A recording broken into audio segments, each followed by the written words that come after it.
আসসালামু আলাইকুম, স্বাগতম বাংলা স্কুপ সংবাদে। আমি মোহাম্মদ কিবরিয়া আজকের সব আন্তর্জাতিক খবর নিয়ে হাজির হয়েছি। শুরুতেই জানিয়ে দিব সংবাদ শিরোনাম, তারপর বিস্তারিত। আবারও ব্যালিস্টিক ক্ষেপণাস্ত্র পরীক্ষা চালাল উত্তর কোরিয়া। ট্রাম্পের ইচ্ছামতো ভেনেজুয়েলাকে চালানোর দাবি প্রত্যাখ্যান রদ্রিগেজের। ভেনেজুয়েলার বিরুদ্ধে মার্কিন যুদ্ধ শুরু হয় ২০০১ সালেই। যুদ্ধবিরতির মধ্যেই লেবাননে ইসরায়েলের হামলায় নিহত ৩। আমি যুদ্ধ মীমাংসা করেছি, কিন্তু তারপর তারা আবার লড়াই শুরু করেছে, দাবি করলেন ট্রাম্প। আসসালামু আলাইকুম, স্বাগতম জানাচ্ছি বাংলা স্কুপ সংবাদে। আমি মোহাম্মদ কিবরিয়া। এতক্ষণ শুনছিলেন সংবাদ শিরোনাম, এবার বিস্তারিত। উত্তর কোরিয়া আবারও তাদের সামরিক সক্ষমতা প্রদর্শনের অংশ হিসেবে ব্যালিস্টিক ক্ষেপণাস্ত্র পরীক্ষা চালিয়েছে, যা আন্তর্জাতিক পরিমণ্ডলে বেশ আলোড়ন তৈরি করেছে। স্থানীয় সময় সকালে দেশটির পূর্ব উপকূলীয় অঞ্চল থেকে এই ক্ষেপণাস্ত্রটি উৎক্ষেপণ করা হয় এবং এটি নির্দিষ্ট লক্ষ্যবস্তুতে আঘাত হানার আগে কয়েকশো কিলোমিটার পথ পাড়ি দেয় বলে দক্ষিণ কোরিয়ার সামরিক সূত্রগুলো নিশ্চিত করেছে। আপনারা যারা নিয়মিত আন্তর্জাতিক সংবাদের খোঁজ রাখেন তারা জানেন যে পিয়ংইয়াংয়ের এই ধরনের কর্মকাণ্ড ওই অঞ্চলে নতুন কোনো ঘটনা নয়, তবে সাম্প্রতিক সময়ে এই ক্ষেপণাস্ত্র পরীক্ষার হার আগের তুলনায় অনেক বেড়েছে, যা প্রতিবেশী দেশ জাপান এবং দক্ষিণ কোরিয়ার জন্য উদ্বেগের কারণ হয়ে দাঁড়িয়েছে। বিশ্লেষকরা মনে করছেন যে উত্তর কোরিয়া তাদের নিজস্ব প্রযুক্তিকে আরও উন্নত করার পাশাপাশি বিশ্ব রাজনীতির মঞ্চে নিজেদের শক্তির জানান দিতে চাইছে। বিশেষ করে পশ্চিমা দেশগুলোর সঙ্গে যখন তাদের কূটনৈতিক সম্পর্কের এক ধরনের স্থবিরতা চলছে, তখন এই ধরনের সামরিক পদক্ষেপ বেশ তাৎপর্যপূর্ণ। বন্ধুরা, আপনারা যদি এই ধরনের গুরুত্বপূর্ণ আন্তর্জাতিক আপডেট প্রতিদিন পেতে চান, তবে আমাদের চ্যানেলটি সাবস্ক্রাইব করে পাশে থাকা বেল আইকনটি বাজিয়ে দিন। উত্তর কোরিয়ার এই ক্ষেপণাস্ত্রটি মূলত কোন ধরনের ছিল তা নিয়ে বিশেষজ্ঞরা এখনও পরীক্ষা-নিরীক্ষা চালাচ্ছেন, কারণ এটি স্বল্প পাল্লার নাকি আন্তঃমহাদেশীয় তা নির্ণয় করা অত্যন্ত জরুরি। জাপানের প্রতিরক্ষা মন্ত্রণালয় জানিয়েছে যে ক্ষেপণাস্ত্রটি তাদের বিশেষ অর্থনৈতিক অঞ্চলের বাইরে সাগরে পতিত হয়েছে এবং এতে কোনো ক্ষয়ক্ষতির খবর পাওয়া যায়নি। তবে এশীয় প্রশান্ত মহাসাগরীয় অঞ্চলে স্থিতিশীলতা বজায় রাখার স্বার্থে এই ধরনের কর্মকাণ্ডকে বারবার নিরুৎসাহিত করা হচ্ছে। আপনারা কি মনে করেন, উত্তর কোরিয়ার এই ধরনের একের পর এক ক্ষেপণাস্ত্র পরীক্ষা কি বিশ্ব শান্তির জন্য বড় কোনো হুমকি হয়ে দাঁড়াচ্ছে? অবশ্যই কমেন্ট করে আপনাদের মূল্যবান মতামত আমাদের জানাবেন। এই পরীক্ষার পরপরই সিউল এবং টোকিওতে জরুরি নিরাপত্তা বৈঠক ডাকা হয়েছে এবং তারা এই ঘটনার তীব্র নিন্দা জানিয়েছে। অন্যদিকে পিয়ংইয়াং সবসময়ই দাবি করে আসছে যে তাদের এই সামরিক কর্মসূচি সম্পূর্ণ প্রতিরক্ষা ব্যবস্থা শক্তিশালী করার লক্ষ্যে এবং কোনো দেশকে আক্রমণ করার উদ্দেশ্যে নয়। তবে আন্তর্জাতিক নিরাপত্তা বিশ্লেষকদের মতে এই ধরনের প্রতিটি পরীক্ষাই উত্তর কোরিয়াকে তাদের পারমাণবিক লক্ষ্যমাত্রার আরও কাছাকাছি নিয়ে যাচ্ছে, যা বৈশ্বিক রাজনীতির ভারসাম্যকে ওলটপালট করে দিতে পারে।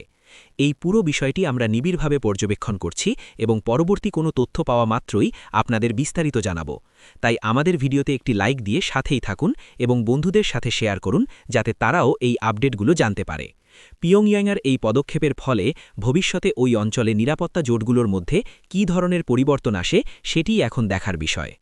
ভেনেজুয়েলার অভ্যন্তরীণ রাজনীতিতে বাইরের কোনো শক্তির হস্তক্ষেপ মেনে নেওয়া হবে না বলে সাফ জানিয়ে দিয়েছেন দেশটির ভাইস প্রেসিডেন্ট ডেলসি রদ্রিগেজ। সম্প্রতি ডোনাল্ড ট্রাম্পের একটি মন্তব্যের প্রেক্ষিতে তিনি অত্যন্ত কড়া ভাষায় এর প্রতিক্রিয়া ব্যক্ত করেছেন এবং স্পষ্টভাবে বলেছেন যে ভেনেজুয়েলা কোনোভাবেই ট্রাম্পের ইচ্ছামতো চলবে না। রদ্রিগেজ তার বক্তব্যে উল্লেখ করেছেন যে ভেনেজুয়েলা একটি স্বাধীন এবং সার্বভৌম রাষ্ট্র এবং এখানকার জনগণই সিদ্ধান্ত নেবে তারা দেশকে কিভাবে পরিচালনা করবে। ট্রাম্পের দাবি ছিল যে তিনি ভেনেজুয়েলাকে তার পরিকল্পনা অনুযায়ী পরিচালনা করতে চান, যা দেশটির সরকারের কাছে চরম অবমাননাকর এবং ঔদ্ধত্যপূর্ণ মনে হয়েছে। আপনারা যারা আন্তর্জাতিক রাজনীতি ফলো করেন তারা লক্ষ্য করে থাকবেন যে দীর্ঘ সময় ধরে আমেরিকার সাথে ভেনেজুয়েলার একটি তিক্ত সম্পর্ক বিরাজ করছে, যা মূলত তেল সম্পদ এবং আদর্শগত পার্থক্যের কারণে তৈরি হয়েছে। রদ্রিগেজ আরও জোর দিয়ে বলেছেন যে ভেনেজুয়েলার তেল এবং প্রাকৃতিক সম্পদ শুধুমাত্র তাদের জনগণের কল্যাণে ব্যবহৃত হবে এবং কোনো বিদেশি শক্তি যদি এর নিয়ন্ত্রণ নিতে চায় তবে তা সফল হতে দেওয়া হবে না। বন্ধুরা, এই ধরনের কূটনৈতিক লড়াই আপনাদের কেমন লাগে এবং আপনারা কার পক্ষ সমর্থন করছেন তা আমাদের কমেন্ট বক্সে লিখে জানান। ডেলসি রদ্রিগেজ ট্রাম্পের এই মানসিকতাকে সাম্রাজ্যবাদী মনোভাব হিসেবে আখ্যায়িত করেছেন এবং বলেছেন যে ল্যাটিন আমেরিকার দেশগুলো এখন আর আগের মতো পরাধীন নয় যে বাইরের দেশগুলো এসে তাদের শাসন করবে।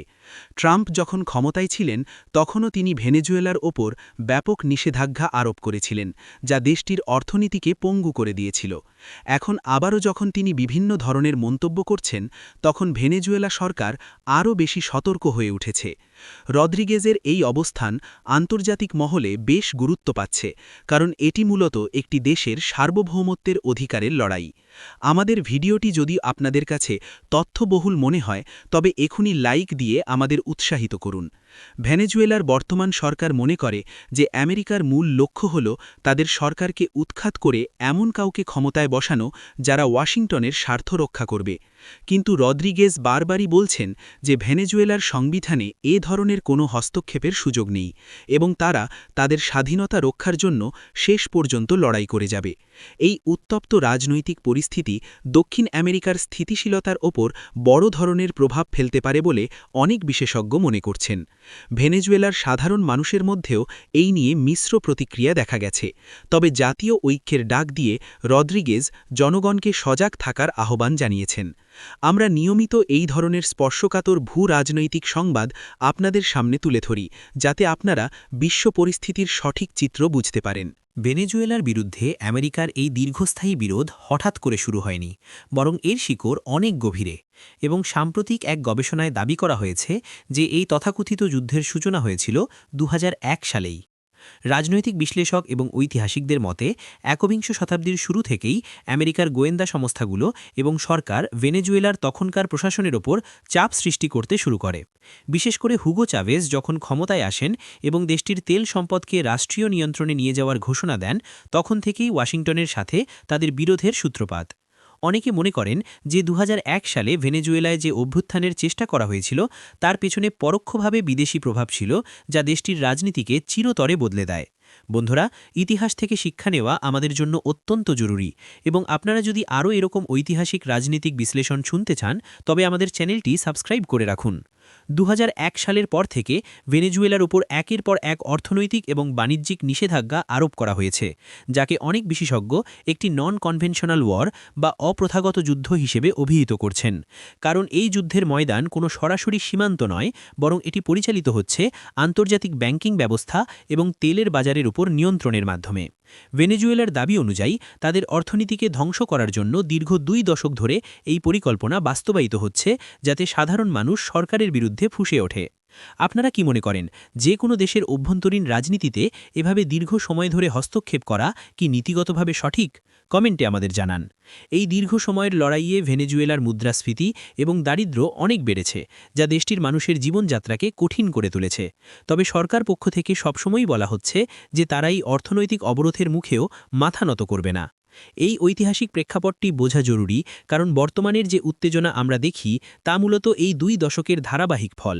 ২০০১ সাল থেকে শুরু হওয়া এই সংকটের ফলে লক্ষ লক্ষ ভেনেজুয়েলান দেশ ছেড়ে পাড়ি জমিয়েছেন, যা এই অঞ্চলের অভিবাসন সংকটের অন্যতম কারণ। আন্তর্জাতিক বিভিন্ন ফোরামে ভেনেজুয়েলা বারবার তাদের ওপর থেকে এই নিষেধাজ্ঞা তুলে নেওয়ার দাবি জানালেও বড় শক্তিগুলোর পক্ষ থেকে তাতে সাড়া খুবই কমই পাওয়া গেছে। আপনারা যারা আমাদের ভিডিও নিয়মিত দেখেন তারা জানেন যে আমরা তথ্যের সত্যতা যাচাই করে নিরপেক্ষভাবে উপস্থাপনের চেষ্টা করি। তাই আমাদের এই প্রচেষ্টাকে সমর্থন করতে ভিডিওটি সবার সাথে শেয়ার করুন। এই ঐতিহাসিক প্রেক্ষাপটটি আসলে আমাদের শেখায় যে কিভাবে আন্তর্জাতিক রাজনীতি একটি দেশের সাধারণ মানুষের জীবনকে আমূল বদলে দিতে পারে। মধ্যপ্রাচ্যের অস্থির পরিস্থিতি যেন থামছেই না এবং সম্প্রতি যুদ্ধবিরতির ঘোষণা থাকা সত্ত্বেও লেবাননে ইসরায়েলের এক ভয়াবহ হামলায় অন্তত ৩ জনের প্রাণহানি ঘটেছে। এই ঘটনাটি আন্তর্জাতিক মহলে নতুন করে উদ্বেগের সৃষ্টি করেছে, কারণ যুদ্ধবিরতি চলাকালীন সময়ে এই ধরনের হামলা শান্তি প্রক্রিয়াকে বাধাগ্রস্ত করে। স্থানীয় সূত্রগুলো থেকে জানা গেছে যে দক্ষিণ লেবাননের একটি আবাসিক এলাকায় এই হামলাটি চালানো হয়, যেখানে সাধারণ মানুষের বসবাস ছিল।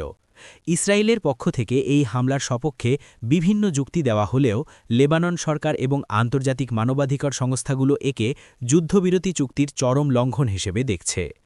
আপনারা যারা মধ্যপ্রাচ্যের এই চলমান সংকট সম্পর্কে অবগত আছেন তারা জানেন যে দীর্ঘ সময় ধরে এই দুই পক্ষের মধ্যে উত্তেজনা বিরাজ করছে। যুদ্ধবিরতি হল এমন একটি সুযোগ যেখানে উভয় পক্ষ আলোচনার মাধ্যমে স্থায়ী শান্তির পথ খুঁজে বের করতে পারে, কিন্তু এই ধরনের সামরিক অভিযান সেই সুযোগকে নস্যাৎ করে দেয়। বন্ধুরা, এই ধরনের পরিস্থিতিতে সাধারণ মানুষের ভোগান্তি সীমা ছাড়িয়ে যায় এবং আপনাদের কাছে আমাদের অনুরোধ, এই ভিডিওটি শেয়ার করে সচেতনতা তৈরিতে সাহায্য করুন। নিহত ৩ জনের পরিবারে এখন শোকের মাতম চলছে এবং স্থানীয় বাসিন্দারা আতঙ্কে ঘরবাড়ি ছাড়তে শুরু করেছেন। লেবাননের সরকারি কর্মকর্তারা বলছেন যে তারা এই বিষয়টি নিয়ে আন্তর্জাতিক মহলে অভিযোগ জানাবেন এবং দাবি করবেন যেন এই ধরনের উস্কানোমূলক হামলা বন্ধ করা হয়। অন্যদিকে ইসরায়েলি বাহিনীর দাবি তারা নির্দিষ্ট কিছু লক্ষ্যবস্তুতে আঘাত হেনেছে, যা তাদের নিরাপত্তার জন্য হুমকি ছিল। তবে বাস্তবতা হল নিরপরাধ মানুষের মৃত্যু কোনোভাবেই কাম্য নয়। এই পরিস্থিতিতে জাতিসংঘ এবং অন্যান্য প্রভাবশালী দেশগুলোর ভূমিকা নিয়ে আবারও প্রশ্ন উঠেছে। কেন একটি কার্যকর যুদ্ধবিরতি দীর্ঘস্থায়ী করা যাচ্ছে না এবং কেন বারবার নিরীহ প্রাণ ঝরছে তা নিয়ে আপনাদের মতামত আমাদের জানান। একটি লাইক দিয়ে আমাদের এই প্রতিবেদনের গুরুত্ব বাড়িয়ে দিন যাতে আরও বেশি মানুষের কাছে এই খবরটি পৌঁছায়। লেবাননের স্বাস্থ্য মন্ত্রণালয় জানিয়েছে যে আহতদের হাসপাতালে চিকিৎসা দেওয়া হচ্ছে এবং মৃতের সংখ্যা আরও বাড়তে পারে এমন আশঙ্কা করা হচ্ছে। এই হামলাটি এমন এক সময় হল যখন লেবাননের অর্থনীতি এমনিতে ভঙ্গুর অবস্থায় রয়েছে এবং এই ধরনের যুদ্ধ পরিস্থিতি দেশটির সংকটকে আরও ঘনীভূত করছে। আমরা আশা করি যে সংশ্লিষ্ট সকল পক্ষ সংযম প্রদর্শন করবে এবং স্থায়ীভাবে যুদ্ধবন্ধের লক্ষ্যে কাজ করবে। এই আপডেটটি আপনার বন্ধুদের সাথে শেয়ার করে তাদেরও পরিস্থিতির গুরুত্ব সম্পর্কে জানান। সাবেক মার্কিন প্রেসিডেন্ট ডোনাল্ড ট্রাম্প এক বিতর্কিত দাবি করেছেন, যেখানে তিনি বলেছেন যে তিনি একটি বড় ধরনের যুদ্ধ বা সংঘর্ষের মীমাংসা করে দিয়েছিলেন, কিন্তু তার চলে যাওয়ার পর বা পরিস্থিতি পরিবর্তনের পর তারা আবার লড়াই শুরু করেছে। ট্রাম্পের এই মন্তব্য রাজনৈতিক অঙ্গনে বেশ কৌতূহল এবং বিতর্কের জন্ম দিয়েছে, কারণ তিনি সুনির্দিষ্টভাবে কোনো একটি যুদ্ধের নাম উল্লেখ না করলেও তার অনুসারীরা মনে করছেন তিনি মধ্যপ্রাচ্য বা আফগানিস্তান অথবা উত্তর কোরিয়ার সাথে সম্পর্কের কথা ইঙ্গিত করেছেন। ট্রাম্পের মতে তার সময়ে যে ধরনের কূটনৈতিক কৌশল অবলম্বন করা হয়েছিল তাতে বিশ্বজুড়ে অস্থিরতা অনেকটা কমেছিল এবং অনেক পক্ষই আলোচনায় বসতে রাজি হয়েছিল। তিনি দাবি করছেন যে তার নেতৃত্বের অনুপস্থিতিতে বৈশ্বিক রাজনীতি এখন নেতৃত্বহীন হয়ে পড়েছে, যার ফলে পুরনো শত্রুতাগুলো আবার মাথাচাড়া দিয়ে উঠছে। বন্ধুরা, ট্রাম্পের এই দাবি আপনাদের কাছে কতটা যৌক্তিক মনে হয়? তিনি কি সত্যিই যুদ্ধ থামাতে পেরেছিলেন, নাকি এটি কেবল একটি রাজনৈতিক প্রচারণা? কমেন্ট করে আমাদের সাথে আপনাদের চিন্তা শেয়ার করুন। বিশ্লেষকদের কেউ কেউ মনে করেন যে ট্রাম্পের আমলে কিছু কিছু চুক্তি, যেমন আব্রাহাম অ্যাকর্ডস, মধ্যপ্রাচ্যের রাজনীতিতে বড় পরিবর্তন এনেছিল। তবে সমালোচকরা বলছেন যে অনেক ক্ষেত্রেই তার সিদ্ধান্তগুলো পরিস্থিতিকে আরও ঘোলাটে করে তুলেছিল। ট্রাম্পের এই শান্তি স্থাপনকারী ইমেজ তৈরির চেষ্টা মূলত আগামী নির্বাচন বা তার রাজনৈতিক অবস্থানের একটি অংশ হতে পারে বলে অনেকে ধারণা করছেন। আপনারা যদি এই ধরনের রাজনৈতিক ফ্যাক্ট চেক এবং গভীর বিশ্লেষণ পছন্দ করেন তবে আমাদের চ্যানেলের সাথেই থাকুন। ট্রাম্প আরও যোগ করেছেন যে যদি তিনি ক্ষমতায় থাকতেন তবে আজকের অনেক রক্তক্ষয়ী যুদ্ধ হয়তো দেখাই যেত না। তার এই আত্মবিশ্বাসী বক্তব্য সমর্থকদের মধ্যে ব্যাপক উদ্দীপনা সৃষ্টি করলেও বিরোধীরা একে ভিত্তিহীন বলে উড়িয়ে দিয়েছেন। ট্রাম্পের এই মন্তব্যের ফলে আবারও আলোচনায় এসেছে যে আন্তর্জাতিক দ্বন্দ্বে আমেরিকার ভূমিকা আসলে কেমন হওয়া উচিত। আমাদের ভিডিওতে একটি লাইক দিতে ভুলবেন না, কারণ আপনাদের প্রতিটি লাইক আমাদের নতুন নতুন তথ্য অনুসন্ধানে উৎসাহ যোগায়। ট্রাম্প যখন দাবি করেন যে তিনি যুদ্ধ মীমাংসা করেছেন, তখন তিনি মূলত নিজের ব্যক্তিগত কূটনৈতিক দক্ষতার উপর জোর দিতে চান। তবে বাস্তব রাজনীতির জটিলতা অনেক বেশি এবং একটি স্থায়ী শান্তি প্রতিষ্ঠার জন্য শুধুমাত্র একজন ব্যক্তির ইচ্ছাই যথেষ্ট নয়, বরং সংশ্লিষ্ট সকল পক্ষের সদিচ্ছা প্রয়োজন। ট্রাম্পের এই দাবির বিপরীতে বর্তমান পরিস্থিতি আসলে কী এবং বিশ্ব শান্তি রক্ষায় পরবর্তী পদক্ষেপ কী হওয়া উচিত তা নিয়ে আমাদের সবারই ভাববার অবকাশ রয়েছে। ধন্যবাদ আমাদের সাথে থাকার জন্য এবং এই গুরুত্বপূর্ণ বিশ্লেষণটি শোনার জন্য।